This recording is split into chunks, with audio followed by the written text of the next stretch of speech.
Good morning, everybody. Welcome back to Cilinix Crypto. Hope you're all doing great, and welcome to your daily Bitcoin update, of course. Yeah, we'll do a full a Bitcoin update, but overall, I mean, as most of you can see, not a lot has happened. All right, I mean, the price is still moving in this very tight range between, ultimately between like 40,250 or 40,300, and then at the bottom around 39,500. That's the range we're in right now. I mean, look, we're going to get volatility, and as we talked about yesterday, we actually do have some news today, so that could be a cause of that volatility. Because if we if we look at the liquidity right now around Bitcoin, it's actually pretty crazy. Because it's actually pretty bad news, because first of all, there only was liquidity to the upside, all right? So there was a lot of liquidity up here, and then not so much around 38,200, or basically all the way down to 38,000, which is the case right now.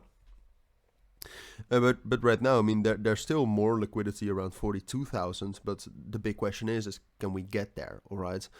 Because there also is a lot of liquidity here to the upside. Just in general, I mean, right now, we haven't had much movement. The volume has dropped down to around $18 billion right now.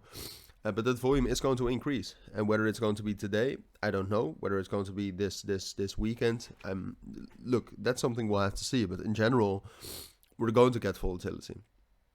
Now, those economics I was talking about earlier, the main thing we have today is the PCE price index. That's at 230. That's UTC plus 1. So that's 130 UTC, I think.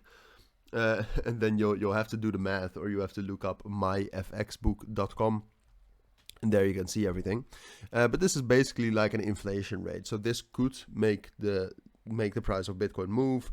The correlation between Bitcoin and the dollar strength index, which is the main correlation which creates a move like this, hasn't been that high for a long time, and I'm not even sure what it is right now. I mean, then the dollar strength index should be bullish. Well, I mean, yeah, all right. No, there actually, it seems that we have regained a little bit of correlation, because dollar strength index rallied around the 15th of January. And Bitcoin, well, I'm not sure, but all right. So the main question is what's going to be that outcome? Because if I would just have to give you my main thoughts right now, I would just tell you what I have been telling you, and that is that I think there's more liquidity to the upside. The market structure is bearish, but there definitely is room for a bit of a move up to like 41,000, and potentially, as we talked about earlier, 42,000. So I think it's most likely we'll grab that liquidity first, so that we actually are liquid, have some volume, and that we then continue the bearish market structure.